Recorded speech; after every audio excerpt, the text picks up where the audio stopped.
Hello, everyone. I am Tori, Dr. Tori Rose, the family therapist registered to help Chris and Robert Adams today. Chris, how did tackling Robert make you feel inside?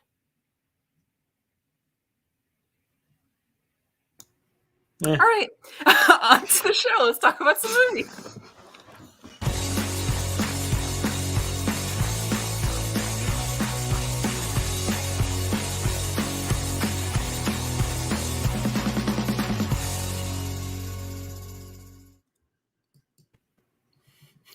What's going on, everybody? We're the Cinefanatics. My name's Chris Adams. I'm barely here and broken, but I'm Robert Adams. I'm great, and I'm Tori Rose. PhD. Family therapist. Yeah. PhD, PsyD, Masters, MFA, BA, BS. I don't know what the hell he just did, but you're watching the tagline. It's a show where the tagline is the title. He is breaking himself more than I broke him. We want to welcome this glass against my big ass buck teeth. Oh, that's always the worst. I've done that with a coffee. Spider-Man, no way into your mouth. It's a Spider-Man glass. That was the context for that joke. So, guys, if you have any comments, questions before we get into the show, as we're in the show, or as we're ending the show, streamlabs.com/cinefanatics is the best place to enter those. That's how you support us and you support the stream and everything we're doing here. We would really appreciate that. Also, other ways to support us, like we always mention, patreon.com/cinefanatics. Choose the tier that's right for you. We got Discord, watch along. We got trivia nights, which we are still doing trivia nights, by the way. And we would have more for that auction voice I was doing to actually make sense there. But, you know, we got a bunch of stuff there. You can just go jump on the Patreon and support us there as well. What the heck did you type in the chat? Nothing. Coming to a Triple X theater near you. Great. It's fantastic. It wasn't me. Prawns, but I feel like that's too PG. That's like R. Prawns. Yeah. Mm-hmm. Let's talk about what's coming up real quick as far as shows coming up. See, tomorrow's Thursday, so tomorrow we're going to go see Dune. So expect a Dune review up on Friday sometime. I'm sorry, do you mean Dune? Dune. Put that out. Yeah. We're gonna go see that review. A non-spoiler review, I believe, should be up on Friday. I don't know really spoilers. I mean, there's been another Dune movie out already, so we will likely get into some kind of spoiler talk probably on Tagline next week. Yeah, but not in the review. Let's see. So Friday night, very special thing Friday night will be the FCL replay live. We will be doing the what was that? What the hell was that? We will be doing the FCL replay live. This is not going to be behind the Patreon wall. This is going to be live for anyone to see. Unless you're not watching it live, and then it will be locked back up behind the Patreon wall. So if you want to catch it for free, not behind Patreon, watch it live. That's going to be Friday night at 7 Pacific. 7 Pacific, 10 Eastern. That might be a little off on the timing, but I think it's 7:30 Pacific, 10:30 Eastern. Yeah, I think we might actually go for the 7:30 Pacific, 10:30 Eastern. So we want to make sure I'm off work. Yeah, and not delayed by someone asking me like stupid questions about their bills or whatnot. Can you slow-mo the tackle? Yeah, we're slow the tackle. Can you slow-mo the tackle? Awesome. Actually, that would actually be kind of funny if it's just a no. I don't think I can. I'd have to wait for it to be on YouTube first. To upload it to YouTube before I can do that. But yeah, dang it, Twitch needs a speed function. Yeah, that's funny. Anyways, we will be covering everything like behind the scenes, our thoughts, our feelings with these questions, what went into the promo that we filmed that I edited together. So all of that good stuff. Yeah. And exactly what I'm planning on doing with all my time off next year. Oh, yeah. That's right. You got some free time to think about your. We'll start a Pokemon trivia league. Yeah, I'm down. Actually, not a bad idea. Don't tease me with a good time. Yeah. Great. Anyway, so that's going to be coming up this Friday. This coming Saturday, we will be doing the Marquee, the Tears for Fears horror tiers. We will be covering A24 horror movies with special guest Sabrina Ramirez and hopefully her Wi-Fi. Sabrina and her Wi-Fi will be there. Her Wi-Fi will hopefully be there as well. I did hear rumor that her internet is working, so she should be on the show on Saturday. So yeah, fantastic. So yeah, we will be covering those movies. That should be a fun, like, existential time. I'm excited. Yeah. I really hate a very beloved A24 movie. I'll have to watch Saturday for that one. Yeah, I couldn't even get through it. I got halfway through and I was like trash, and I turned it off. I'm having to catch up. I'm having to catch up on some of these, so I'll touch upon just a few of them when we get to the movies watched portion of tonight. But yeah, most of my opinions are what I'm going to save for the Marquee. Y'all gonna want to be there to hear the tea that Tori's gonna spill. I'm gonna spill it. Spill it. Anyway, so that's coming up on Saturday. That will also be 7:30 Pacific, 10:30 Eastern, live here on this channel. Anyways, that's it for what's coming up, I believe. There's so much coming up, but that's it for this week. Yeah. How are we feeling this week? How's everyone tired, personal wise? Tired. You're tired. Damn. I'm very sleepy too, and also I was kind of thinking I look like Elvira right now. I'm not mad. Elvira Corey. Yeah, I should just be her for Halloween and just wear this. now that I mean, Bateman's show, I will say that happened this week. Speaking of how I am this week, that was a bummer. Obviously he made the right choice. I feel when I say bummer, I mean more. I hate that he's going through what he's going through. For anyone who didn't hear, I think most Schmodown has heard by now, but Ben Bateman had to cancel his tour or postpone it until next year because he's having like back and spine problems again. And I think he has to have a surgery on the 28th. If somebody could hop on Twitter real quick and drop his GoFundMe in the chat. Mm-hmm. Let's drop his GoFundMe in the chat. Garth or Vernon. Yeah, that was definitely a sad thing to see and related. You don't do it. We have mods. We have mods who can do it. Yeah, I was going to say, I thought I have like a quick access to it, actually. Sorry, Tori. Nope, I don't. Mode. Kind of related in terms of this week, which was kind of, I mean, it was very sad, but she's doing better now. A girl actually in North Carolina that my close friend is close friends with, like I knew of her. They hung out Saturday night and like did karaoke, got drunk, had a good time. She's 23. On her walk home from the hanging out with her, she was hit by a drunk driver and is in a coma. And she's my age. And the girl who hit her is actually also our age. She was 23. And the girl like broke her jaw, broke her hip, broke her pelvis. Like it's really bad, but she's it seems like she's doing really well. For as well as you can be doing. She's responding. She went through a surgery and it went really well. But I also, I think I posted it on my Twitter. There's a GoFundMe for it. I might repost it. But it's actually been getting, I think they raised like $25,000 for her, which is great because medical bills unfortunately suck, especially in the US, on top of the emotional suckage of that. So this week has been pretty, it's been hard. Like I've been feeling okay, but, I've been feeling grateful for like my situation, I guess. Like it's sad, but it makes you feel grateful for what you have. Yeah.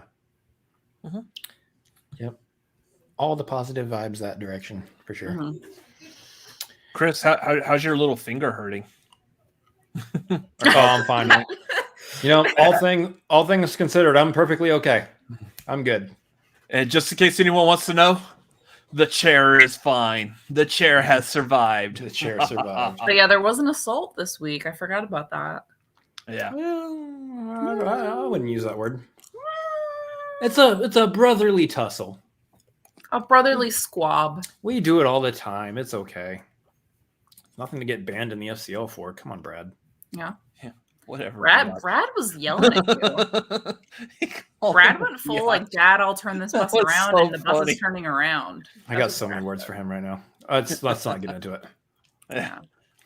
He's running the bus around. Yeah. Turn Anyways, his bus around.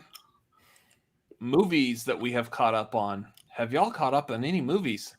No movies, but I will tell you guys, if you have not watched Only Murders in the Building, all 10 episodes are on Hulu now. It's a great binge, great little binge. You should definitely watch it. Tori, you should definitely watch it. Yeah. I saw them on Colbert. The 3 of them were on there, and I love all 3 of them. So it really it's up the true crime alley too, because it's all about like a true crime podcast type thing. Ooh, it's all I do. I think you'd really like it, honestly. But anyway, y'all should definitely watch that. It's not a movie, so that's my quick recommendation. But yeah. So I, like we were saying earlier, because of doing the marquee coming up, I've had to catch up on some A24. With the past 2 days, I knocked out the Witch and the Witch, and today I knocked out Under the Skin, which that one was weird. Skin. Yeah, no, not happy, cheerful like that at all. Life is better. Downward. Never mind. I mean, closer to that, yes. Anyway, that was a really, really weird movie. Interesting for Scarlett Johansson in that we really didn't get too much of her actual personality in this. But yeah, we'll like I said, we'll cover more about like my thoughts of these movies when we're talking about them on the marquee. What? I just saw the Zaddy Bratty. Let's move on. Okay. I had to shout it. So the one movie that I do want to talk about and briefly cover real quick, over this past weekend, we got another sequel to Halloween. This one was the sequel to the 2018 Halloween. This is Halloween Kills, which effectively makes this like the new Halloween Part 3, only without the season of the witch. Still had the mask though, so that was kind of cool. So real quick, I want to do just like a real brief, like spoiler-free review of this.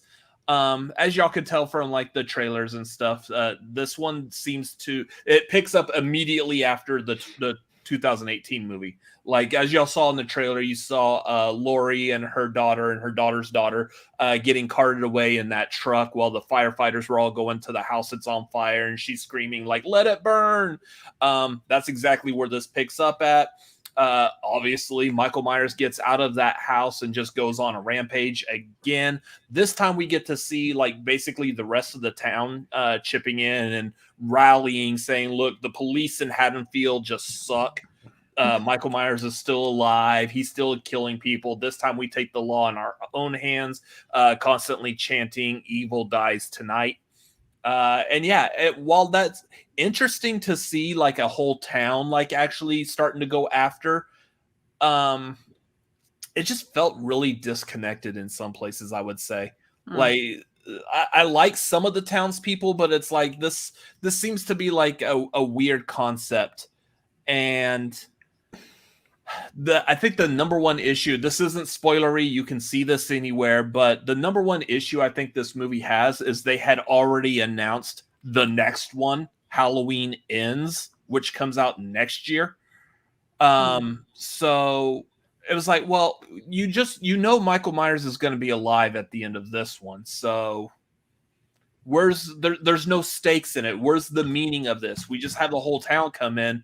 And then the explanation as to why Michael Myers is still alive at the end of this one was a little weird and off-putting. But yeah, like Tim Franco saying, the Tim went after him in 5.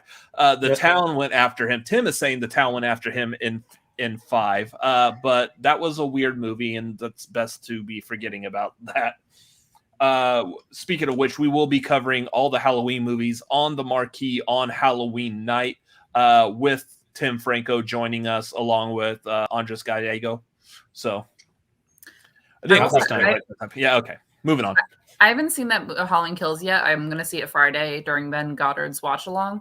But I like the idea of a town going after him, so I'm a little sad to hear the execution is off. Yeah, there's definitely parts of it that I like. Yeah, because I think it's interesting to be like, all of us, okay, now everyone believes her. It turns around and like we're gonna just beat that butt. Like we're gonna all team up pitchforks, go get him. Like I think that could be fun. if executed properly, but I could see how it would be a bit sloppy if it's not done well. Yeah. If you look all over Twitter, easily probably one of the best parts of this movie was all the scenes involving Big John and Little John. Those two. I wanted a movie of just those two guys. Lil Jon, the rapper? No. What? No. What? No. Okay. Yeah. Yeah. But those two are great. One of them, so Little John was Michael McDonald from Mad TV. What? So they play a gay couple that are living in Michael Myers' childhood home. Okay. And just their interaction. Well, I don't want to give anything away about them, but their interactions, their conversations, there's a gay couple called Lil and Big John. Big John and Little John, yeah. And people are saying this movie's bad. But no, but that's how they talk to each other too. They're like, there was a noise at the door, Big John. Well, I'll go check on it, Little John. And they're like in their robes with their glass of wine, listening, dancing to music and stuff. Like it's hilarious. They smack Michael Myers in the face. They definitely had a choice. Yeah. There's a running joke in like the queer community. What if you date someone with the same name as you? I mean, it can happen, obviously. Like there can be a male Tory. It's like a unisex name. But like if like two guys named John date each other, it's like, John, go get the door. Yeah, like, I mean, code energy. They did. I don't know if it was nicknames, if they both actually were named John, or if they would just call each other Big John and Little John. Like, I don't know if there's any meaning behind that. There probably is. Tori, you're saying that to people who are named Chris and Robert. So you know, if we were that direction, there's probably a ton of the chances would be high. The chances would be very high. I almost dated a guy named Tori, and I was like, I don't know if I can do this. It's a lot. Yeah, interesting. Anyways, yeah, kind of like how Tori was summing it up. Great idea, great execution. Some of the characters are fantastic. Some of the ideas that they have with these characters, I feel like works very well. It's just overall, I felt like the movie kind of fell flat a bit for me.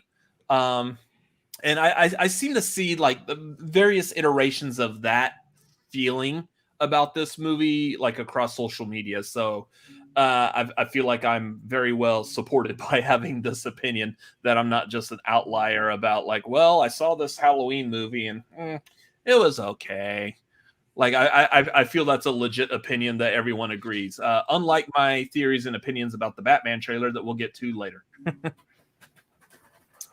There's going to be some tea later, guys. Just stick around. We're going to have some fun with this. Probably another tackle. It's going to make me rip my wig off. Anyway, up in here. So, Halloween Kills. What do we rate movies at? We're rating them out of like 10. Yep. Out of 10. Yes, that every time. Every time. Yeah. I would call this maybe like a 5. It was watchable. I don't know if I'll watch it again, but. Which means, folks, he's given that a 2.5 on Letterboxd. So y'all go check out his Letterboxd for that 2.5. Is that what I gave? I completely forgot to see what I actually did rate it on Letterboxd. Math, my boy. Letterboxd. Oh, I think I gave it a 2. So yeah, maybe I'll rate it a 4 out of 10 then. Yeah, that makes more mathematically sense. Mathematically sense. Just did not make grammatically sense. Whatever. Yeah, we'll give it a 4 out of 10. Now, that being said, I haven't gone back to watch the 2018 Halloween movie again, and I wouldn't say I'm the hugest fan of the entire Halloween franchise, although I have seen them all except for one that I'll probably not watch before we tackle it on, on Marquee on Halloween, but I feel like I've got like legit reasons why I'm not going to watch that one. I'm in his head. Sure. Anyway, so that's my review, my short, sweet review for Halloween Kills. The music was really good in it, though. Wonderful things with the music. Good job, John Carpenter, on the music for it. So, anyways, did we want to talk any more about the FCL, or are we good with? Hey guys, if you haven't watched the match yet, first of all, you're watching us, but you haven't watched our match. Like, are you even fans? Are you even a fan? Come on. You love us. You really love us. Only to a certain amount. It's on it's on Twitch. If you haven't seen it yet, you can still watch it. It's going to be up there for probably about 2 weeks, and then you won't be able to see it for who knows how long until it pops up on YouTube. What has it been, like 4 weeks or so before they pop up on YouTube? I don't know. Yeah, something like that. But anyway, yeah, it was fun. We'll talk more about it on Friday. So, Commentating Nerd says, "Which one are you not watching?" Here's a hint: it has Busta Rhymes in it. I'm just not in the mood to watch Michael Myers get put in check. Woo-ha. I don't know. Wow. Woo-ha. So I think that covers everything that we've watched. Tori's played Fallout 4. Yeah, I just play Fallout 4 for a living now, so yeah, I don't know. I don't know what to tell you. Get ready for the Fallout 4 content. Could you imagine? I've thought about streaming it. I have a good time. It's glitchy. It's bad. It's great. It's bad and great at the same time. It's fantastic. So I'm gonna need everyone to jump up and do jumping jacks real quick. Let's get the energy going up as we get into some movie news. Bad about Batman. Oh, we'll talk bad about some Batman. Just stick around. We're talking bad about Batman. Let's get into the movie news. Oh, you want me to click it? Okay, I'll click it. Ladies and gentlemen, good evening. This is what's happening in your world tonight. We apologize for the interruption. Back to you. All right, guys. So we got some movie news to talk about. This is very familiar feeling. Don't do that often to Tori, huh? No. Do what? How dare you do that to Tori? Pop you off the screen. Yeah. Okay, so usually we do the box office numbers here. Guess what's number one, y'all? Halloween Kills. It's the new movie that's out this weekend. That's usually how that works. It's Halloween Kills. Made about 49 million, so it's round up. So that's about it's not killing. It's not killing. It's doing all right considering apparently it's not great according to this review. It's about to be off live support, but on streaming as well. That is true. Also, it's on Peacock. Yes. And it is doing pretty well for that. I mean, all things considered. Opinion. Yeah. Again, these numbers don't count like streaming numbers because it's so hard to try to figure out, new signups and do you classify those new signups for the movie that just popped up on the streaming? Yeah. So Halloween Kills being at number one, 49 million. Again, we're still looking at a world that's trying to figure out what are the numbers supposed to look like. We can't remember because the last time we saw real box office numbers, it was at the beginning of 2020. And when Bad Boys for Life ruled the entire year. True. Them, Sonic, and Birds of Prey. They're really bad boys for life. Yeah. For life. That was the highest grossing movie of 2020, which is, not a knock against the Bad Boy. I love the Bad Boys franchise, but that really probably should not have happened. In a normal year, that would not have ended up being the top grossing movie of the year. I feel like Tenet would have had like an easy shot overtaking Bad Boys for Life had Christopher Nolan gotten all of his demands. Including there not being a pandemic, but yeah. Yeah. So Halloween Kills is at number one. No Time to Die staying at number two with the 56% drop off, which is about what we have been seeing each week, where the number one from one week has about a 50% or so drop off. Dune. If that's not number one, I'm eating my shoe this next week. Catch us next week. Please, people, don't go see Dune. I want to see my brother eat a shoe. Stay away from Dune. Don't go see it. Would you die if you ate a shoe? I'm going to sanitize it first. Like a boot or a sneaker or like a flip-flop? A boot? Is this Canada? A boot? I'm almost certain that eating your shoe is probably going to contract some kind of new disease that would spread across the whole world and cause a whole new pandemic. He would be the patient zero of the shoe flu. I'm going to be slightly graphic for you guys. I've been to the men's restroom. I have stood at a urinal. I'm not putting my shoe in my mouth. Robert, what's funny? When I first met you, I heard your Texas accent a lot more, and now I don't hear it anymore because we've talked too much. That's because when you first met me, I was probably drunk. You get more Texas. I get more Texas sounding when I've had alcohol. He's like, we're gonna go in the truck. Yeah. We're going to go to the truck, y'all, and we're going to hit up the Whataburger because we're in Texas, and that's what we do late at night when we've had a lot of beer. That's exactly how you sounded. You're not doing the accent correctly if you said water burger. Well, no, actually, no, that's true. No, water. I Yes, am you're doing right. it right. I was backwards. You're right. The Texas accent is water burger. Is that a burger made with water? Yep. No. Nope. I still haven't had Whataburger. Whataburger? Whataburger. We need to solve that soon. No. All right, number 3 is Venom: Let There Be Carnage. That's still in there. Number 4, The Addams Family 2. Please don't make the jokes. Number 5 is The Last Duel, which also just opened this last weekend, so it's at 4.7 million. So not a strong opening for that one. It had no advertising though. Like as a movie person, I don't think I saw the trailer. Was there a trailer? I don't think I saw a trailer either. I We've think been to movies. I saw a trailer and I just didn't remember anything about it. I do remember like making a connection to it in my FCL promo against Maxwell. But What studio is it with?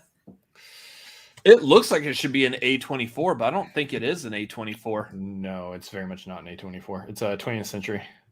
Weird that they didn't. So theoretically Disney. I've heard good things about it. I haven't. Really? It's kind of all over the place. So number 6, we got Shang-Chi, still in the top 10.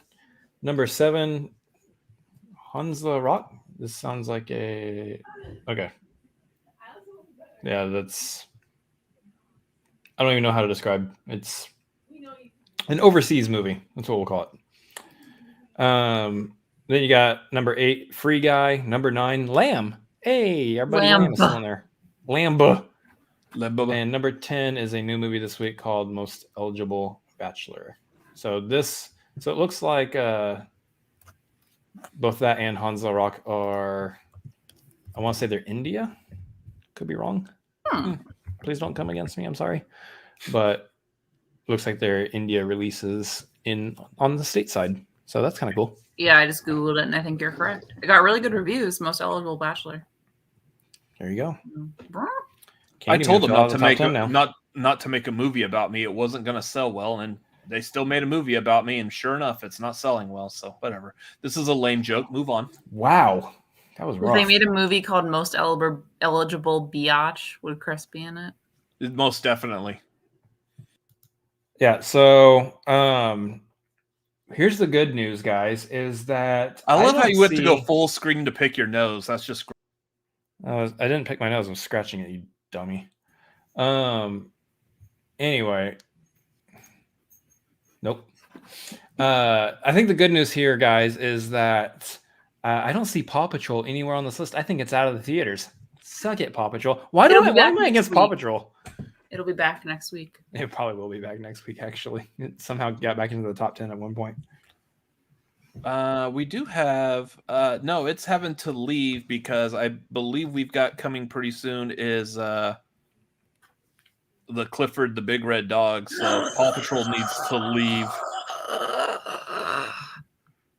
Did y'all watch Clifford as a kid? Tori, apparently Tori has like a peanut allergy or something, and someone's eating like peanuts around her. That's and her just throat how just seized up. And... Wait, was Clifford on when you were kids? I don't know how old Clifford is.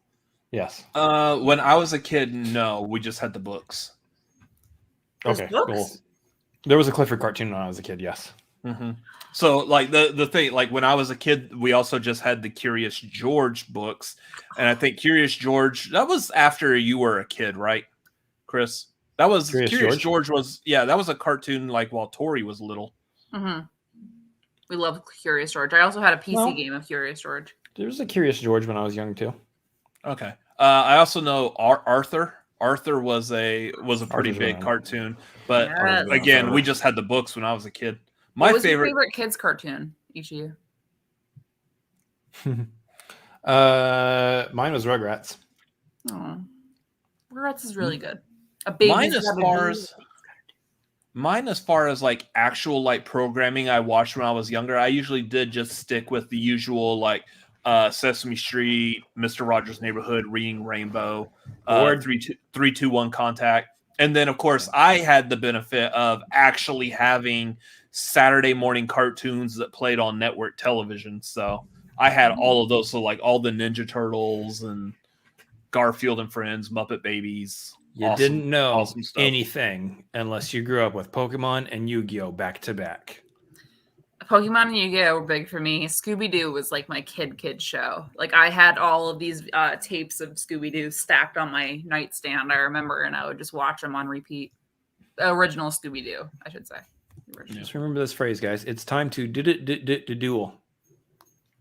Like Zoink Scoob. Did you watch Bakugan, or was that too late for you? Nah, I didn't watch Bakugan. Oh.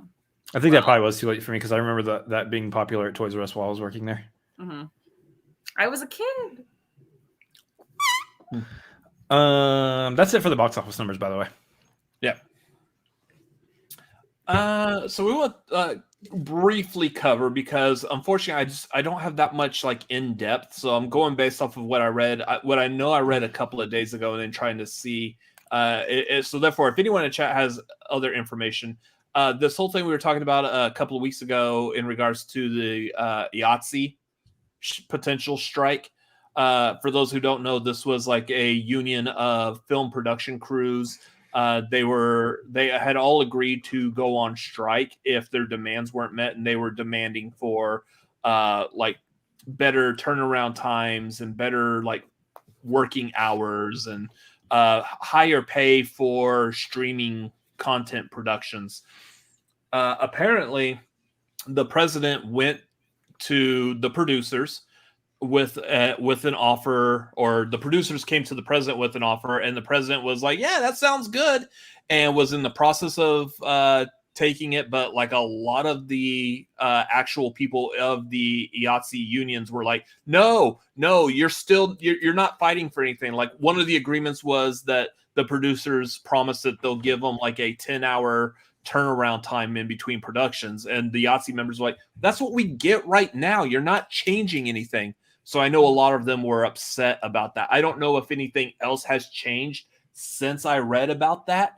If like they redid the negotiations and contracts and stuff, and if they're actually coming to a legit answer. But last I read, it's just a lot of members are still not extremely happy with this. The other thing that had also happened since the last time we talked about this was, I think it was this past weekend, was like a cutoff time for when the IATSE members were going to go on strike. So therefore, a lot of the Hollywood productions, they were extending their time through the weekend to quickly wrap up productions that could be ending this weekend. Basically, effectively causing all of these production crews to work longer hours, to work harder, work when they're tired, when they're wanting to go home and see their families, so they can get the work done before they go on strike, which was the whole reason that they're wanting to strike and that they're upset. So that was kind of a BS move on the producers' parts, their studios. Anyways, that's what we're looking at now, as far as I can tell. Again, I don't know if another conclusion has been reached. It looks like, I know that I'm seeing a lot of stuff about contract details, stuff about a tentative agreement that I guess they're still waiting on both sides to actually agree on. And I don't know. It doesn't look like we have like the full details of it. It feels like there needs to be a vote, right? Like members of IATSE need to actually vote to agree to this. I don't know how unions work, but it just feels like I think they had the vote originally, but to strike now, they might need another vote, because now it's because if it's more divided, then they couldn't strike. But and that's why I don't know if like the IATSE members are talking to like the president and saying, these are our actual demands. This is what we are voting for you to go negotiate these demands with the producers. And if you don't get that, then we're going to strike. Mm-hmm. So the compromise comes down to give us what we want or we go on strike, and that's it. Yeah, of course, there's room for negotiations in there because, like, I could, A little bit. if I was a part of a union for the company I work for, I can't be like, hey, I demand a 5-day weekend, or else I'm going on strike. They're gonna be like, see ya. We're not giving you a 5-day weekend and a 7-day week. No. So I think there still has to be room for negotiations on that, but I believe that's how it typically would work. Is they would say, hey, we voted for you to announce that we can go on strike. Yeah. That's what I'm thinking. Everything's like a tentative agreement, so they're still going to look over the agreement to make sure that like the unions are okay with this deal. So I don't think we're completely out of the woods yet, but it does sound like it's a little bit better than, I guess, what the initial ideas and agreements were. So we will continue to watch this. We will be watching this with great interest. Okay. Yeah. That joke. Mm-hmm. Anyways, that's where we're at with IATSE right now. Yahtzee. I just like saying it. Yahtzee. Yeah. This next one is that Marvel and Disney had their release dates shifted. Do we have the image of all the dates shifting, or do we have the? I don't have an image, but I have a list that I can read off of. That's what I mean. Yeah. So what's funny is this like kind of came on the heels of DC Fandome over this past weekend, which again, we'll cover DC Fandome here in a little bit. But a lot of the dates, and some of them were saying that was just due to like production delays and not so much box office returns. Mm-hmm. So a lot of it is this is all like pretty much Disney, but it does involve some of the 20th Century Studios projects, like the 5th Indiana Jones. There's a 5th Indiana Jones coming? Yeah, that's Lucasfilm. That one would be Lucasfilm, so that would be still under Disney's watch anyway. Mm-hmm. So we've got like Doctor Strange and the Multiverse of Madness is moving from March of next year to May of next year. Thor: Love and Thunder is moving from May to July. They're all pretty much just shifting this one date over. Black Panther: Wakanda Forever is moving from July of next year to November of next year. Indiana Jones, the 5th Indiana Jones, is moving from July of next year to June of 2023. Whole year delay on that one. That one definitely is a production delay because I'm not certain if they're actually in full production yet. I don't know if I've heard or read anything about that. I want to say they're either filming or they're like wrapping up filming. Oh, that they're almost done? Well, screw me. I'm way off on that. Let's see. Untitled Disney live action movie. I'm going to guess that was going to be like another like Disney cartoon adapted for live action. Was previously dated for July of 2023. Has been removed from the schedule. I don't know if that was Little Mermaid. I know Little Mermaid had been filming, and I don't think there was really any production. Well, they said Untitled, but that may not have actually been announced that Untitled one was the Little Mermaid. No, because Little Mermaid is titled. That's the point. It's not affected in this. That's not what I meant. I understand what you're saying. No, Little Mermaid is not affected in this. That one is one that they just have not announced yet. That got removed from the schedule. The Marvels has been pushed from November 22 to February 23. Ant-Man and Wasp: Quantumania moving from February 23 to July 23. And then there's like 2 untitled Marvel movies, which I feel like we touched upon some of these before. One, July 23, has been removed from the schedule. Another one, October 23, is removed from the schedule. I'm willing to bet like one of these is probably like the Fantastic Four. Usually the Marvel ones, unless it was the Inhumans movie, if it's removed from the schedule, it's going to be put back on the schedule just at a later date. They're not absolutely canceling the movie. And then Untitled 20th Century, dated for October 23rd, is also being removed. And then an Untitled Marvel movie previously dated November of 2023 moves up 1 week. So from November 10th to November 3rd. So don't know what that movie is, but apparently Marvel and Disney really like having that movie right there in November. So I feel We like it shall is see. like I mentioned it before. I do think things are tighter now with studios compromising on when to release things because the market is so compromised. yeah, Like, I think big movies, they want their own weekend, 1 week or two, and I think some of these are probably that. Others are probably production, like you said. It might be a mix of things. I don't think a lot of them are pandemic related because to say like July 2022, you're going to know what it's going to be like. I have a hard time thinking that. For them to be like, oh, 23 will be better. Like, I just don't think that they would bet on that. So to me, a lot of them sound like production things.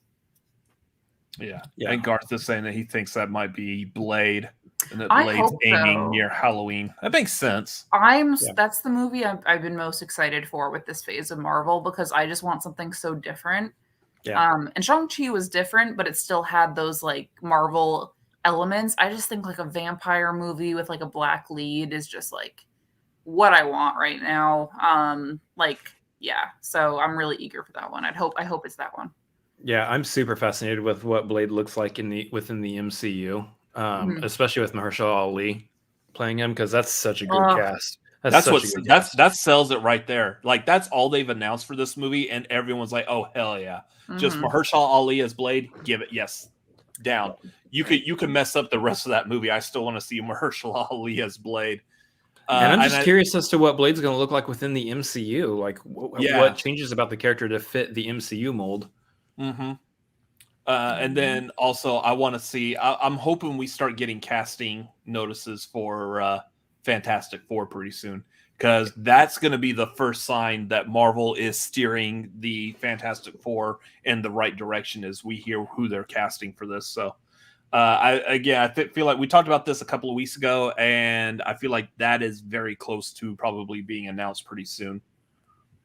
I don't know if that would be something that they would do at like a Disney Plus day, just because that usually is more focused on just the streaming content of Disney Plus. But I don't know if we get like a D23 coming up, maybe.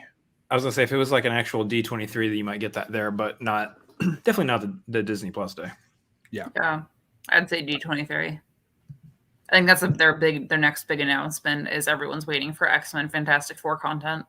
So to me, if I were them, I'd be like, that'd be my finale for D23 is bringing out the cast. Similar to how they did with like the Blade guy. Yes. Mahershala When I thought Ali. about the word in my head, it was like M. Ali. Yeah. That's all I got. Mahershala Ali. Thank you. M. Night Shyamalan. M. Night Shyamalan. Denis Villeneuve.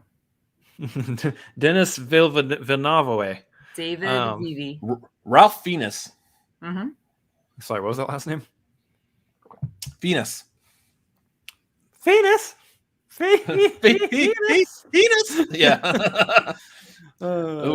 Yeah. Everyone who's a child of the 90s understands that on a deep, emotional, personal level. Yeah, Garth, I think Muhammad Ali got mixed with my brain. I was like, yeah, bring out Muhammad Ali. Oh, man. All right. Let's talk about... Or are you ready to move on, or you want to sum up?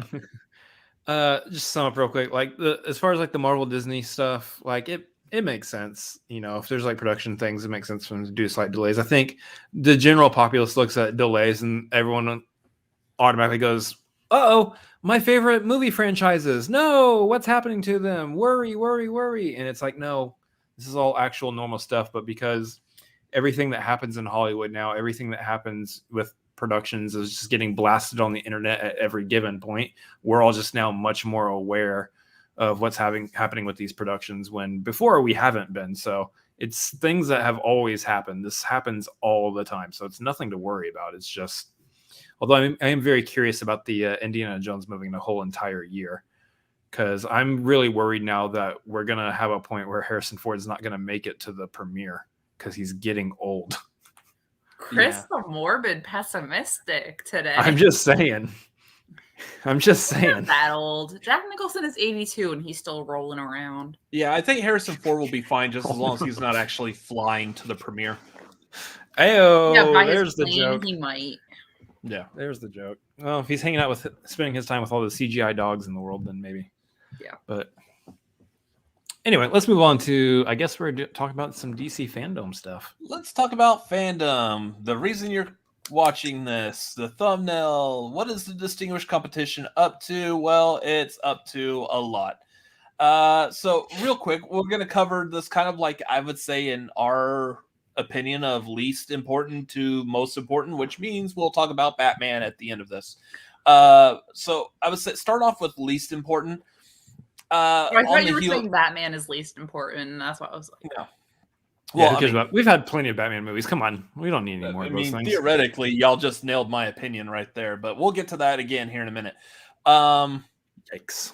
Yeah.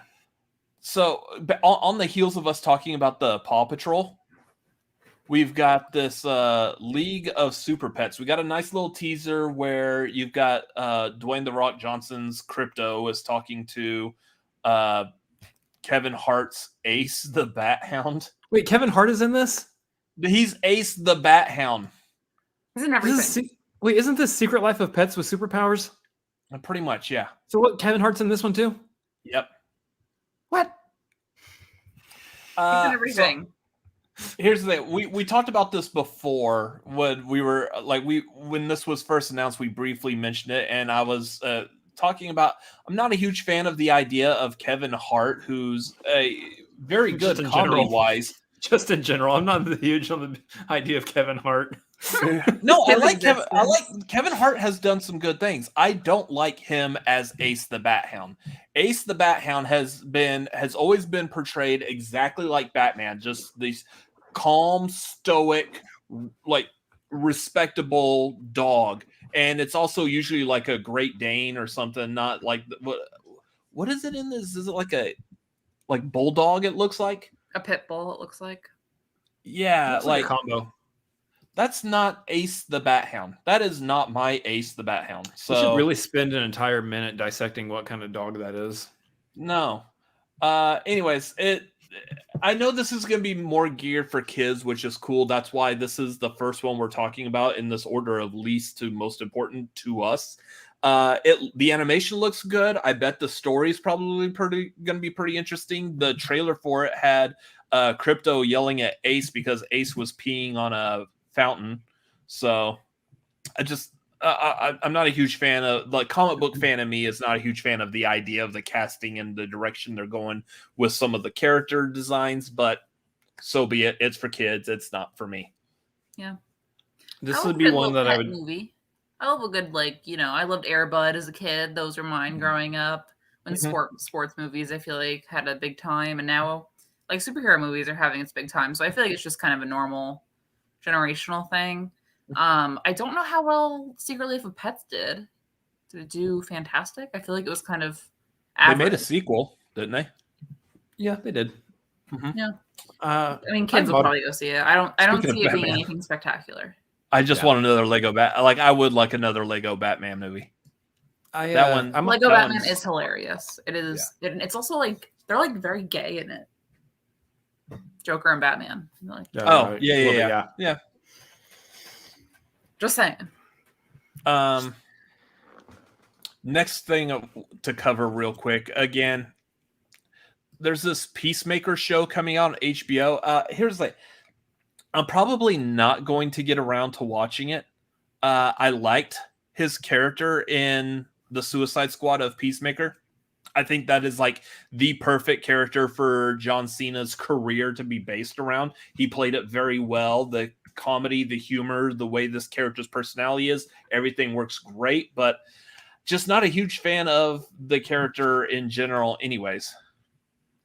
Yeah. So obviously, your boy here did not see the Suicide Squad, so I don't really care about the show. I'm interested. I'm also just a DC girl, though. So, if it gets good reviews again, I'll watch it. I really love, the Harley Quinn show on DC, which I'm sure we'll get to talking about that.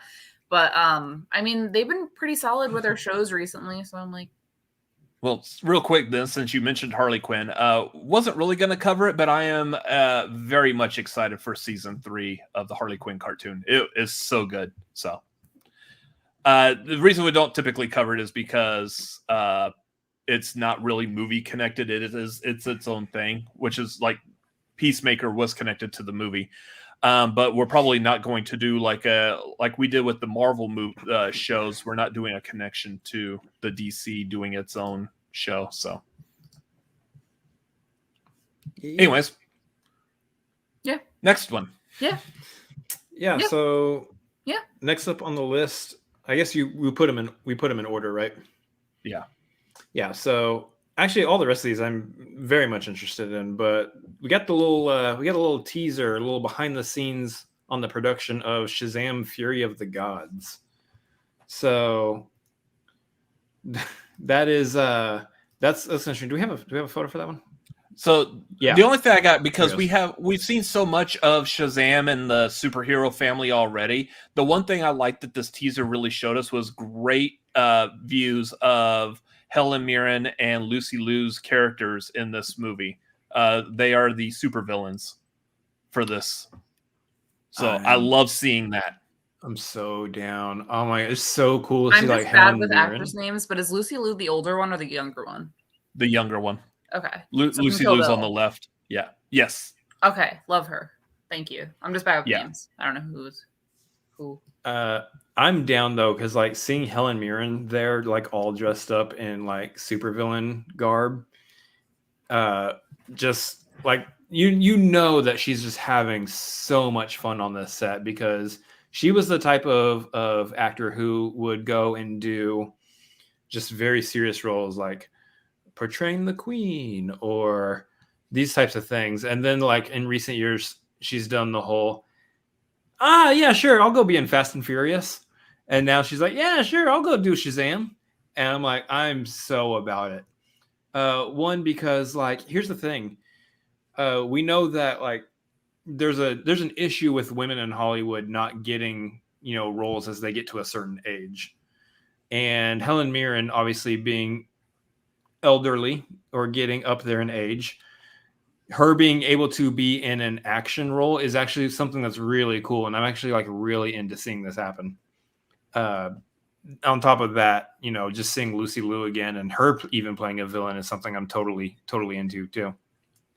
Yeah, I agree with what you said. I think it's cool. I've always wanted, like, in my opinion, I haven't really found like an iconic female villain that I think, and in my view is like equal to like the Darth Vaders, the Jokers, like, and it's not because like they're not capable. It's because they're written poorly and they haven't had the opportunity. And until, a couple of years ago, they just weren't really emphasized. Mm-hmm. So I'm just like really waiting for the moment where there's like an older woman villain that just like is scary and intimidating and interesting. And it looks good. Like, I love Kill Bill, so I love Lucy Liu as like her villainous kind of character in that, and I'll watch anything she's in. So yeah. So this one, like, if you watch the behind the scenes or you watch this little teaser, they're talking about all kinds of stuff that's going to be in it, and they're like dropping these mythological creatures that are going to be popping in there, and like all these different locations they're going to, and I'm like, all right, you know what? I thought the first Shazam movie was decent. It was a good little time at the theater. But I'm totally on board for this. This sounds like fun. This sounds like it's gonna be a blast. So yeah, I'm ready. I'm ready for a trailer for that. Yeah. Did they? Speaking of which, real quick, they didn't show or do anything in regards to the new Aquaman movie. I don't believe they talked about it. I think they showed like some production stills or something, but I don't think they showed like any like in-depth any kind of thing. Like I remember seeing their pictures of like Black Manta and like him in his new suit floating around. Mm-hmm. Yeah. So I will touch upon real quick, like Garth was asking about like the other, so like some of the other stuff in there. I know there's a lot of like they cover TV shows, cartoons, and video games. Not really touching upon those because they're not movie related. I'm trying to keep it to movie related, even though they are in the graphic of the thumbnail. It's because I just chose to use that graphic and it looks good, and that's it was why intentional, it's in the Garth. It was an intentional omission. Yeah. Yeah, we're really trying to just like hurt an entire fan base here. Mm-hmm. Well, it's Burn also 'em. because none of us watch like Young Justice or any I've of that. seen So it. okay, but I mean, I don't know enough to talk about it. So I'm a Batman something that I can't say on the show. I mean, Just there's gonna sit in different that ways for a of minute. saying it. Yeah. You're a Batman stan. Yeah. That one you can say. Yeah. But yeah, there's a picture of Aquaman riding a seahorse. That's awesome. I mean, what more do you want from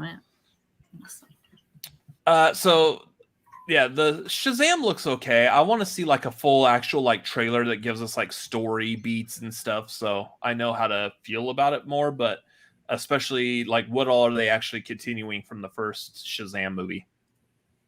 Yeah. Otherwise, it could be interesting. The only thing I question right now, and maybe there's an answer to this in the Shazam comic books, but the kid who's playing Billy Batson, he's gonna get old soon, and he's not gonna look like Zachary Levi.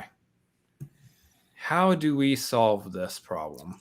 We reboot the series and we do another Shazam movie that has no affiliation with the previously made Shazam movies. Wait, do you really not know the actor's name? Am I about to beat you with an actor's name? It's oh, I see his face. It's like Asher something. Jack Dylan Grazer. I was like, No, the one who plays Billy. Jack Dylan. Is that the main kid? Asher Angel. Asher Angel. Asher Angel plays Billy. Jack Dylan Grazer is his friend, Freddie. You're so close, Tori. You were so close. I was almost there. I almost had my moment of fame. You'll get me one of these days. I'll beat you in Pokemon right now. Yeah. So fighting words.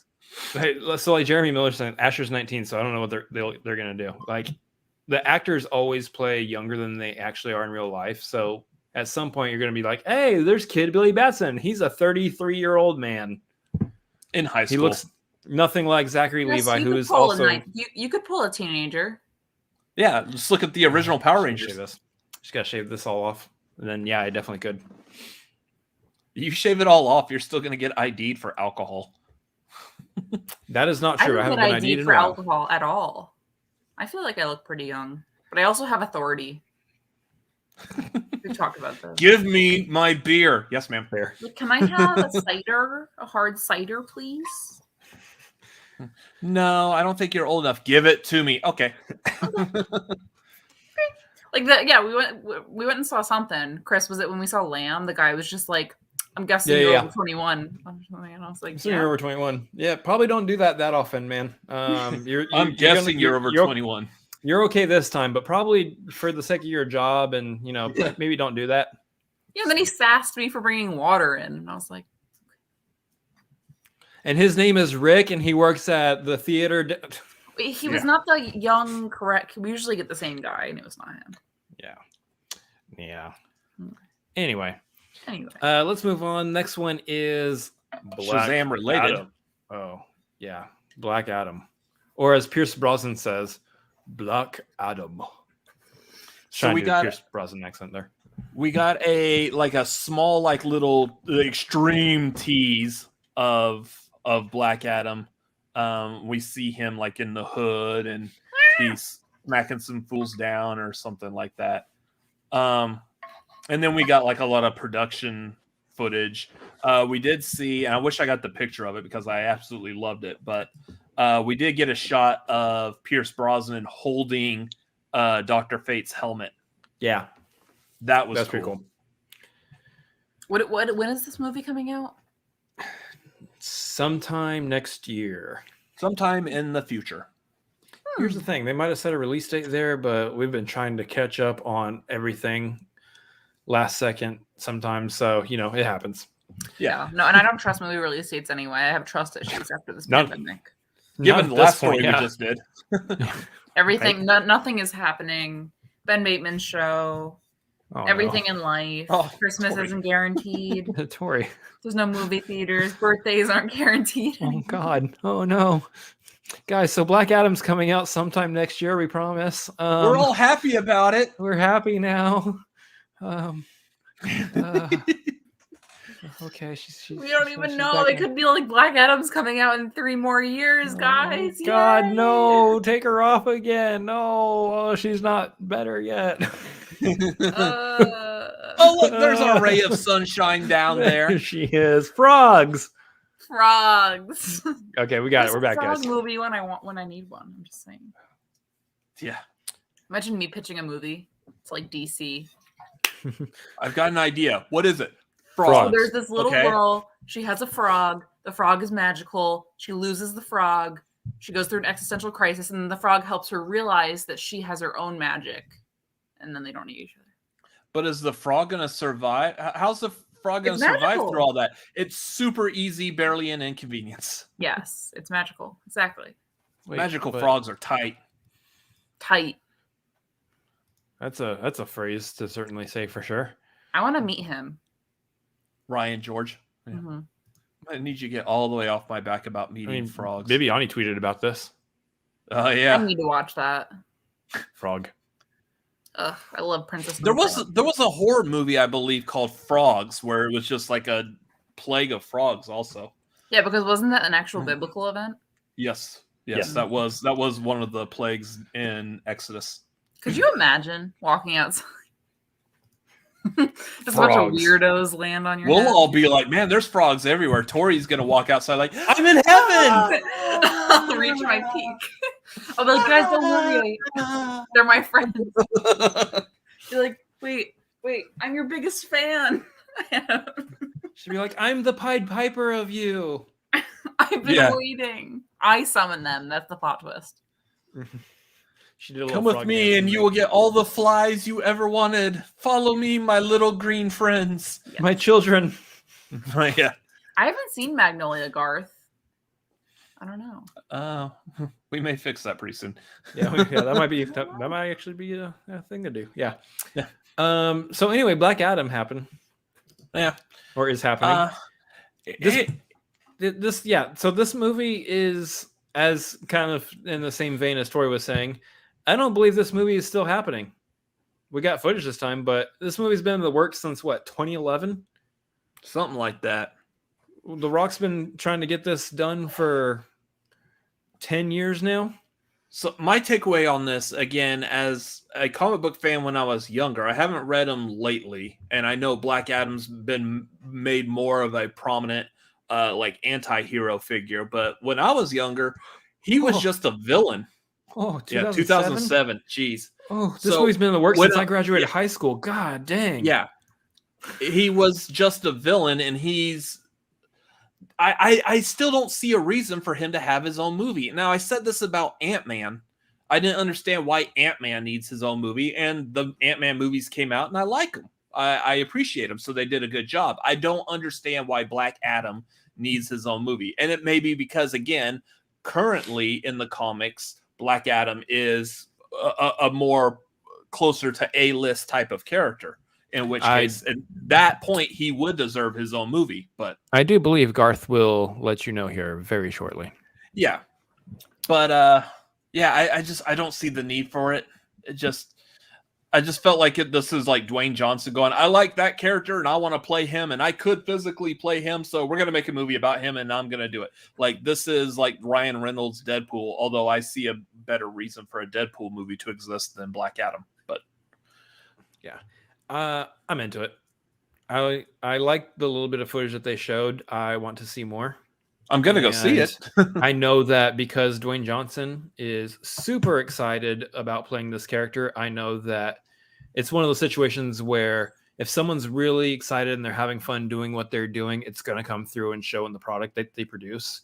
Mm-hmm. So that's kind of the biggest sell for me, is that I know he's a fun action star to watch. And if he's having fun, then I expect that I'm going to have fun watching it. So there you go. Yeah. I'm interested. I feel like they're introducing a lot of anti-hero potential characters, like Florence Pugh's character in Black Widow, I feel like is an anti-hero potential. Shang-Chi, I feel like the sister is an anti-hero potential. Like, I feel like maybe they're doing something with that. Because you got Deadpool and Harley Quinn are both. Harley Quinn's being pushed more towards anti-hero now. And Venom, I Deadpool, guess, technically, but like Venom's an anti-hero. Yeah. So, yeah, that seems to be all the rage now. The specific anti-heroes. Mm-hmm. I feel like Suicide emo culture is Squads. coming back. Emo culture is coming back now. So, as we made the joke before, make sure you buy stock in Hot Topic mall stores. Always. They haven't gone anywhere yet. They're still around. Garth says Black Adam in the newer JSA comics is an anti-hero, so that's the way they're going to take him. Yeah. There you go. Looks interesting. Real quick, let's talk about The Flash. I see what you did there. Good one. All right. Do you know what was in this trailer? I do know what was in this trailer. What was in this trailer was a quick shot of oh yeah. That's all the you good need. stuff. I love how like Batman, they just like flash a little shoe to you and they're just like, I wanted more than this, but I'm still okay with this. It's so odd. In fact, let me bring it. It's so odd that this is all you saw was this. Obviously, this is a Michael Keaton Batman. But all you see is him from the back, and you recognize that as the Michael Keaton Batman. You're not confusing it with some new Batman or like a Christian Bale Batman, the Ben Affleck. No, you can recognize the back of the head as Michael Keaton's Batman. It's so weird. They definitely thought that was George Clooney. Yeah. No, you need to see the nipples in the front. Oh, right. Yeah. I mean, technically, Val Kilmer had nipples also, but whatever. I obviously am very excited. I'm a Michael Keaton stan and a Batman stan. I feel a little uninterested in what's his face, Flash, Ezra Miller. Ezra Miller, Idris Elba. Yeah.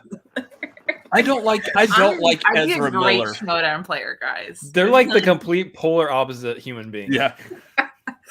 I watch movies for the visuals and the aesthetic. Thanks. Story. Not the story. Yeah, I don't know. I'm kind of over him. I will say though, we can talk about it another time, but I feel like the video thing is still a weird thing. I watched it and it's hard for me to know if it's genuinely what's going on. I don't know. But I think the Michael Keaton thing is what they're really riding on. I mean, he narrates over this trailer, so I feel like I'm hoping it's more of a Batman movie than a Flash movie, to be honest with you. I think it'd be cool for him to time hop and like have to deal with Batman villains and like Justice League stuff and Michael Keaton and potentially Christian Bale, maybe. This one is definitely leaning on, and the little trailer we got just proves that they are leaning on the Flashpoint storyline, which is essentially Flash goes back in time to save his mom from dying, and it causes like a huge ripple in time and space and whatnot. And I'm super explaining it easily, but whatever. You know what I would do? Do you know what I would do if I was in the writing room? Do you know what I would do? I would have him jump into the animated Batman world and also the Lego Batman world. But that's just me. Like pull out Kevin Conroy. Yes, because that's so many people's Batman, and like honestly, I'm sure he'd do it, and like everyone, like that's where I love the Flash is like like the animated series. Like I love all the DC animated series from that time, so it's like I actually completely agree with that because like as they're doing like Spider-Man diving into like multiverse stuff, I'm hoping that they end up tying in Tom Holland with the Into the Spider-Verse stuff. Mm-hmm. Because I think like it's all Sony. Sony has the option and the ability to do that. Why not? It would be a ton of fun. It would be really unique because you don't see live action and animated, combining in the same universe really that ever. Often. Yeah. Well, they essentially did that Into the Spider-Verse when they brought in Spider-Ham, because he was a comic book character in that. Even though we were watching an animated movie in general, he was still like, it could have been a live action movie. He still would have been animated. Yeah, I mean, there's been scenes I feel like I can't think of off the top of my head where like cartoons have jumped into like a 2D world and they're like, what's going on? So I think it'd be funny for them to then be animated, or like Ella Enchanted did that, right? Like where it starts animated and then it's live action. Or yes, just Ella Enchanted or Enchanted. Yeah. So I feel like it's possible. It doesn't have to be the whole movie. Just like have them jumping through and like have the animated Joker in there or something. Like, I just want it. If I was in the writing room, I'd be pushing for that. Like you bring in an animated Batman who can get through some like dangerous trap or whatever because he's animated, so therefore he can't die. Yeah. He's not a flesh and bone. Yeah. So exactly. Yeah, that'd be interesting. I mean, I think the thing is that there's a large amount of stuff that they could do with this Flash stuff. I mean, anytime you dive into a multiverse type story, there's a whole mess of opportunity out there for you to play around with. The problem is that I don't necessarily trust DC as a whole to take advantage of this opportunity and do something good with it. I think that this could be a good movie. It's going to be decent enough with like Michael Keaton's Batman coming back, but I don't think they're really going to fully take advantage of every opportunity they have to do something really fun and original and exciting with it. It's just going to be I feel like it's just going to be a basic storyline. Somebody's about to lose their wrench. I thought that movie was fine. I saw it as a kid. Loved Halle Berry, so I'm biased. I want another Catwoman movie, I will say. I hope if I'm bad with actress names, Zoe Kravitz. I hope when we get into that trailer, I hope she gets her own movie. I feel like she'll take off, and if there's enough attention, they might think about it. I feel like it's time for a new Catwoman movie. Here's the thing, real quick, before we move on to Batman, so far we're talking about the Flash. We've talked about Batman more than we've talked about the Flash of the Flash movie. Yeah.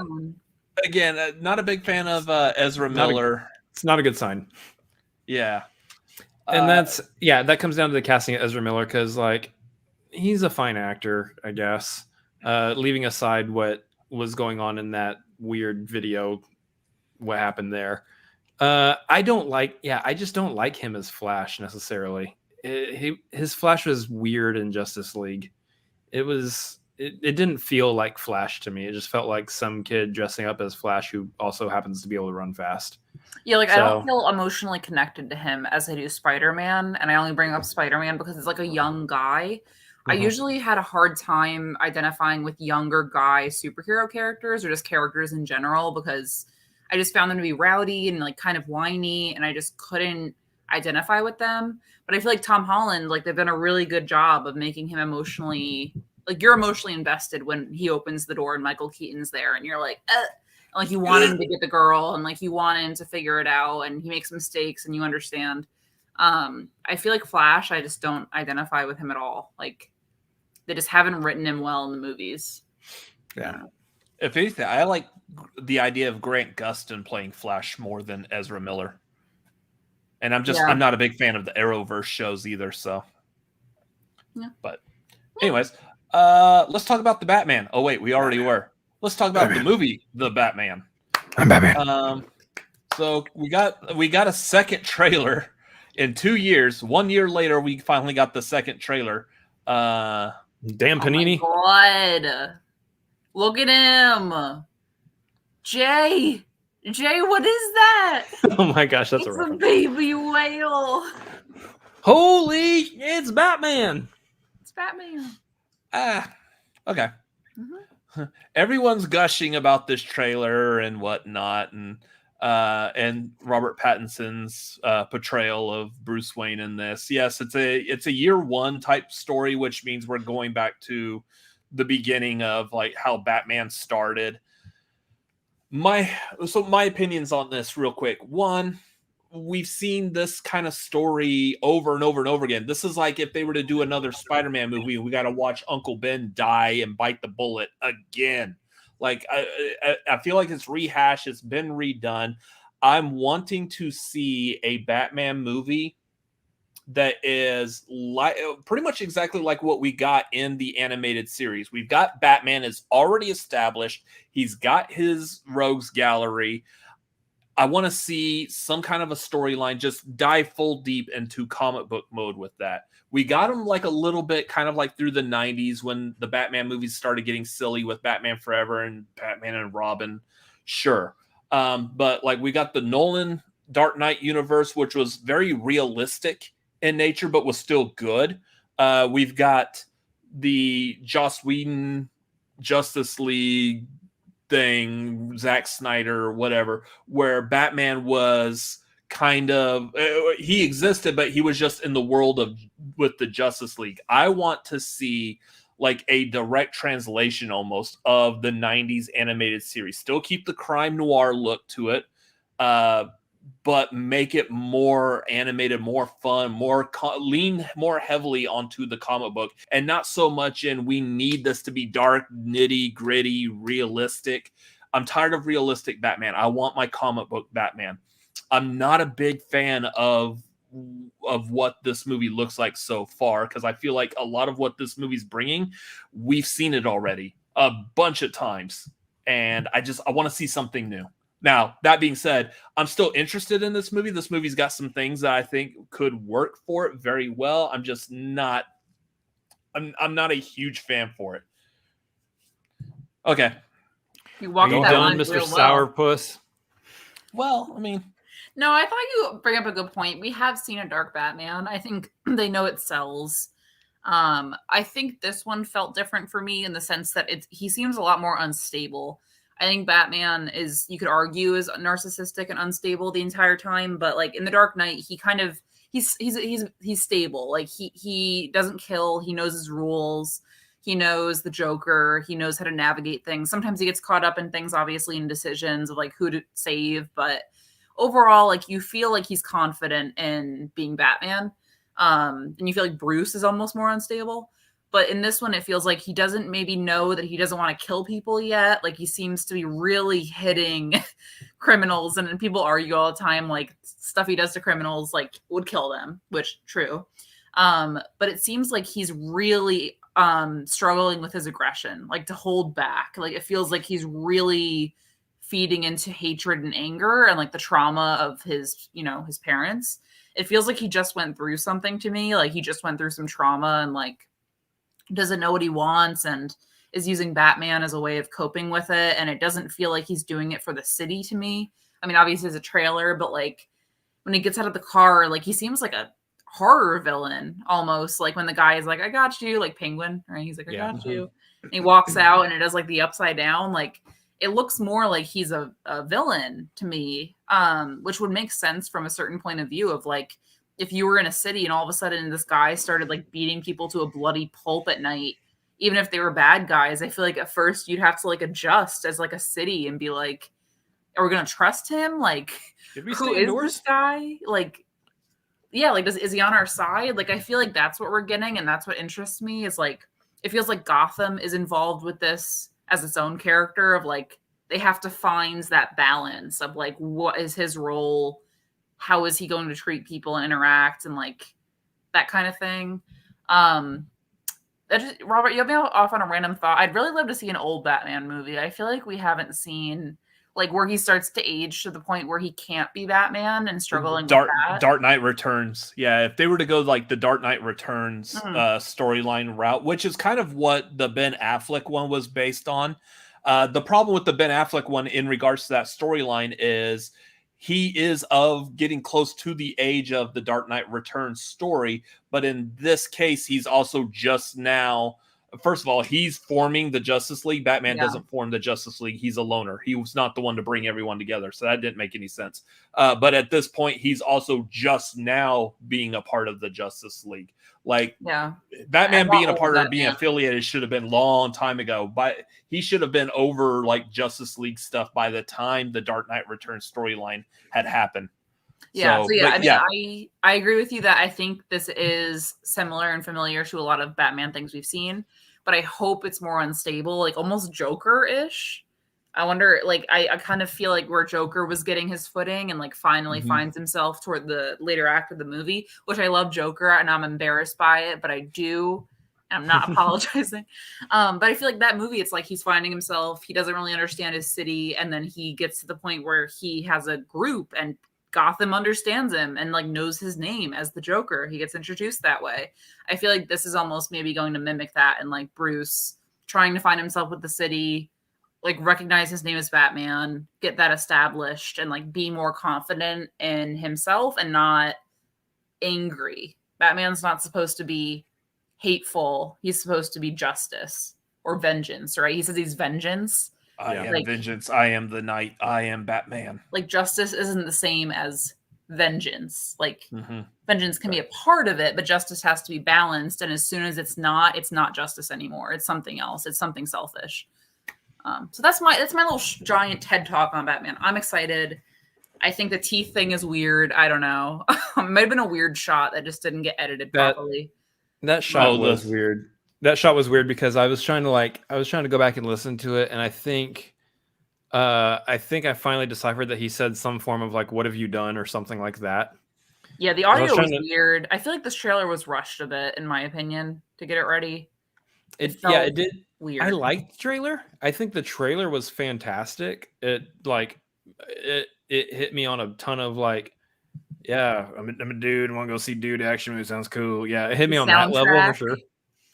The music was this Danny Elfman's coming back or is it Hans Zimmer? Who was doing this one? I thought like Danny Elfman was coming back or something, but either way, like the music was incredible in this trailer. Michael Giacchino. Michael Giacchino. Now, Michael Giacchino may not be the one doing the music for this trailer. The music in the trailer may be separate from the music in the movie, but I'm going to go ahead and assume that we were getting a little bit of the theme for this movie in the trailer, and that as the title screen was popping up, the dun, dun, dun, I was like, God dang, I'm ready.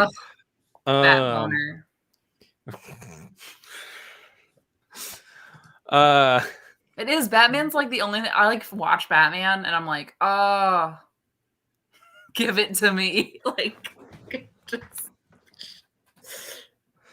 every thought I just had to say, I just completely lost. It's all gone. I just lost it. I see it. Oh yeah, you just show me the Michael Keaton from behind, and I'm like, yeah, I'll go. And she's like, not getting any better here. That's all I need. See, my question though, I want to know, what is this? This is the Riddler? I think they're establishing themselves. Like, I think it's meant to be they're finding themselves, and so it's. I do think the question mark thing. I have a theory that that's not actually in the movie, and that it was in the trailer to show it's Riddler.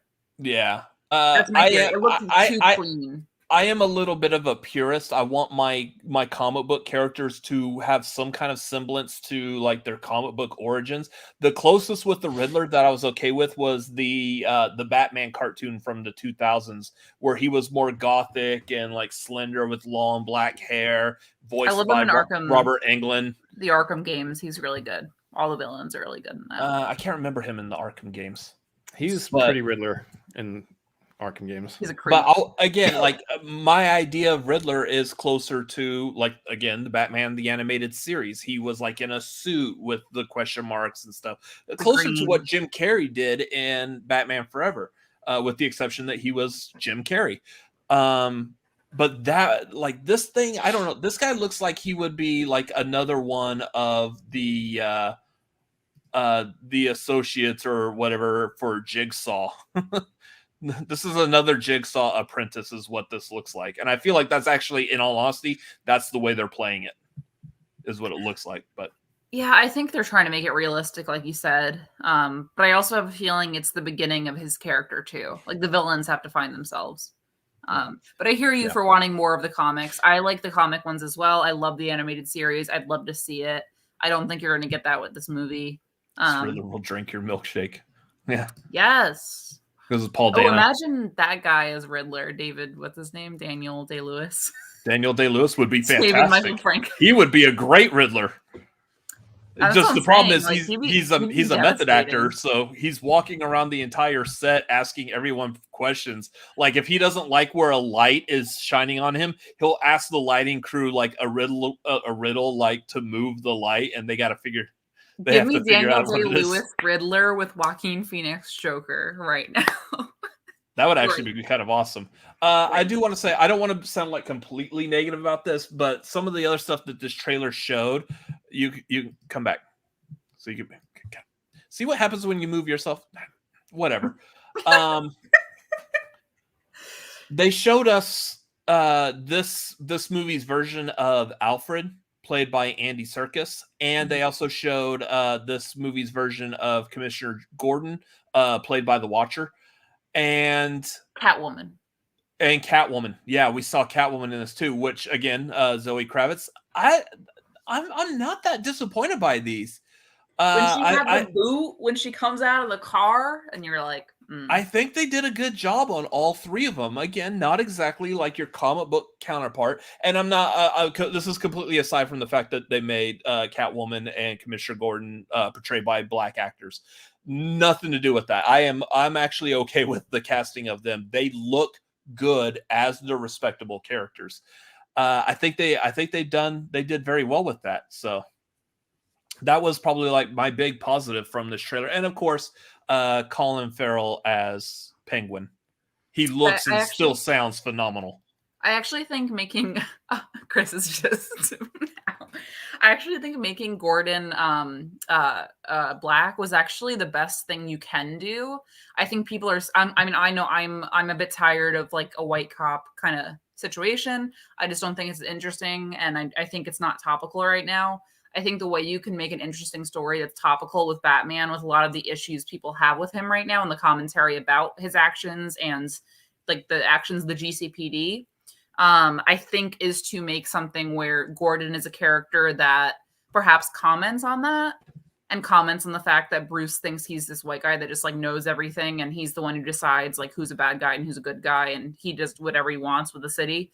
I think it's interesting to make Gordon a more complex character who's at war with himself, maybe, who's saying, I want to help my community. And so in order to do that, I'm going to head the police force, even though I might not agree with the fact that they're so corrupt in Gotham and in general, topical with the world. And I think that that's more of an interesting story right now. I think making Gordon a white character in this would have been a hard sell because we've seen it before. I love Gary Oldman in the Dark Knight series. I think it's great. I think he does a great Gordon. But I think right now you have to move a bit in a different direction with your portrayal of like police force in superhero movies, especially. Yeah, that's my take on it. But Chris, what's your take? I like this trailer. I thought it was really good. It's good. Y'all said everything. Y'all said everything else. I agree with it. What was your favorite part? Actually, I really like Colin Farrell's Penguin. The fact that you can't tell that that's Colin Farrell is just insane to me. We didn't hear him talk in the first one, did we? We heard him talk in this one, but I don't think we heard him in the first one. I don't think he did. I feel like he said like some kind of brief little thing in the first trailer. But I just pulled a picture doesn't of sound Colin like him Farrell. at all. He's a hot guy. Yeah. Baby, what did they do to him? Oh my god. But it doesn't sound like him. Colin Farrell has a very distinctive voice, especially when he plays Coach in The Gentleman. Yeah. It's a trigger word. So here's the thing. What I'm really interested in storyline wise with this, and what I think we're getting a little taste of in this trailer, was what Selena Kyle's role is in this Bruce Wayne's life, because she's obviously going to have a very prominent fixture in this movie based on how much they showed her off in this trailer and what exactly she's up to in relation to what's going on with his story and everything. You know, as we were all saying, as Tori was saying earlier, like, he's a little bit darker. It feels less like he's doing this for Gotham. He's doing this more for himself. Mm-hmm. And the whole conversation is, you're going to get lost in this. You're going to get destroyed. And he's like, I don't care what happens to me. But now he's meeting somebody that, you know, and again, you know, you're bringing up Selena Kyle in terms of like a love interest piece, in which case, yeah, maybe I should care about what happens to me because I care about this person. And, you know, there's that aspect. But it's also the dynamic of Selena Kyle. Catwoman is also a villain. She plays both sides. She's an anti-hero. Definitely a criminal. She's more of like an anti-villain. Yeah. So it's gonna bring up some really conflicting feelings in him, because he's dead set at this point on, I'm just going to like take out criminals. And even if I have to use a taser to like completely destroy a melted dude's brain, which was insane in the trailer. But it's gonna be an interesting thing because I think she's going to give him the sight of humanity in the criminals. Yeah. And she's going to play that role where he's like, oh, you know, if he's teetering on that, whether or not he should, you know, kill them or not, whether he should be executioner or not, he's going to realize, okay, no, there's humanity in these people. Maybe I shouldn't do that. And I don't know. I think besides just being a love interest, she's going to have a really interesting role in almost like a teaching kind of way for him too. So it's going to be really interesting. I really like that take. I hope that's the case. I also want to see Selena finding herself. One thing I found interesting in Selena Kyle's film depictions versus her comic depictions, in the comics I've read of Catwoman, are that in the film, she's always very confident, self-assured. You don't really question her knowing herself, really, I feel like. In the comics, you actually get like her inner monologue, and she really struggles with her relationship with Bruce Wayne. She's very self-conscious about the wealth difference. She's very self-conscious about like her, place compared to his. There's commentary that's really interesting about class. She's very hyper aware of their differences, and she feels a very like hard line between them where she's almost like afraid of him. And she talks about like her attraction to him is mixed with fear. And that's where like a lot of their push and pull relationship comes from. I hope we see a bit of that too, of like maybe they help each other grow in a way where maybe she isn't fully developed in terms of knowing herself, but they are able to help each other find themselves and realize that things are more complex than rich people suck in Catwoman's eyes, and criminals suck in Bruce's eyes. Yeah, I think that's medium. I think that's 1,000% it, and that's exactly the story I want to see now with them, because I know we got a little bit of that story with Anne Hathaway's Catwoman and Dark Knight Rises, but not to the extent that I think that they could dive into it here, especially with a younger Batman. Also, I love Batman. I love Batman. Anyways, I think that's it. Nice. We did it, guys. We got through some Batman talk, and Tori didn't melt into a giant puddle completely. We should do a Batman marquee. Just thinking. We absolutely should. That will definitely be something in the future. Yeah. We're going to, after October, the plan is to, we'll still do horror movies every once in a while. But the idea is to start tier ranking other movies. So like the best J-Lo rom-coms, or the best movies done by Stanley, or best like Batman movies. Yeah. We could do all of these. So the possibilities are endless. Luckily, we have internet, YouTube, and a nice group of people who enjoy watching our content on YouTube by hitting that like and clicking subscribe and following us everywhere, like Cinefanatics MLP on Twitter and Instagram. And all the other new fun content that Cinefanatics may be doing, like, we got the Dune reviews coming up, non-spoiler review coming up on Friday. We also have the A24 Saturday, Sabrina Ramirez. We have the marquee with Sabrina Ramirez. We're going to be covering A24 horror movies. Friday night we will be doing the FCL replay, where we're going to be replaying our match, the Cinefanatics Civil War. That will be a lot of fun. All of these will be at 7:30 Pacific, 10:30 Eastern. So make sure you stop by and watch those. Yeah, I know you're trying to imitate your, like, my imitating of my image as me, like, I'm just kind of like hunched over a bit. Like I look like I need a posture check on. Yeah, you probably do. Yeah, a lot of really cool stuff going on. You guys, you can support us at patreon.com/cinefanatics. We're doing all sorts of stuff there. We got the Discord, we got watch-alongs, we got all sorts of stuff. There will be information on what's going on next month for a lot of the monthly things happening there coming up soon. So as we are nearing the end of October here soon. Finally, this month has been 8 months in itself. Mhm. So that's all the stuff you can do. Go support us over on Patreon. That $5 tier is probably the sweet spot. I really like pushing that $5 tier because it's not too expensive and you get a lot of stuff there. So anyway, on top of that, guys, if you have any other questions, comments, go ahead and get those in now. Again, the Streamlabs link right there. You can do that. Otherwise, yeah. Let's do the other stuff. Tori. You can follow me at ToriXRose on Twitter and Instagram. I'm still doing the Midsommar show with Sabrina Ramirez. Win. It'll happen. It's like the movie release dates. You never know when they're going to happen. I think it's going to be next week on Tuesday right now. She had issues with moving and getting Wi-Fi set up, as a lot of you probably know. But I'm really excited to do that. And yeah, I'll be on the marquee on Saturday with Robert and Sabrina, same, talking about A24 movies. I'm super excited. But yeah, Tori X Rose, follow me. Follow me, like my tweets. I'm funny sometimes. Almost nearly all the time, but okay. Mm.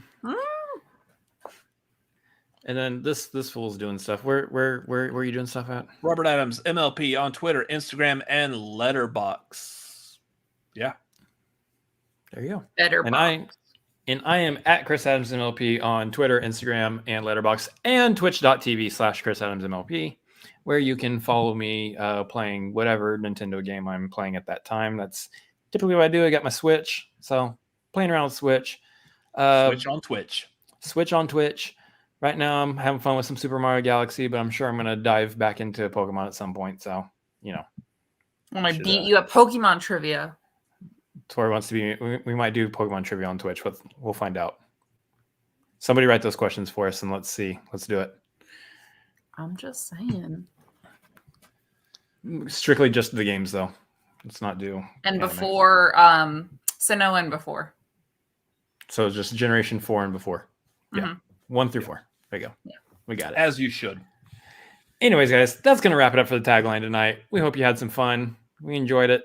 Hope you enjoyed it. We are going to be moving on. Guys, we are actually going to go hang out with Vernon over on a fan's view of the FCL here in a little bit. So do we have a link? Vernon, I'm sure you have. Yep, there he is. Right there. He's ahead of me.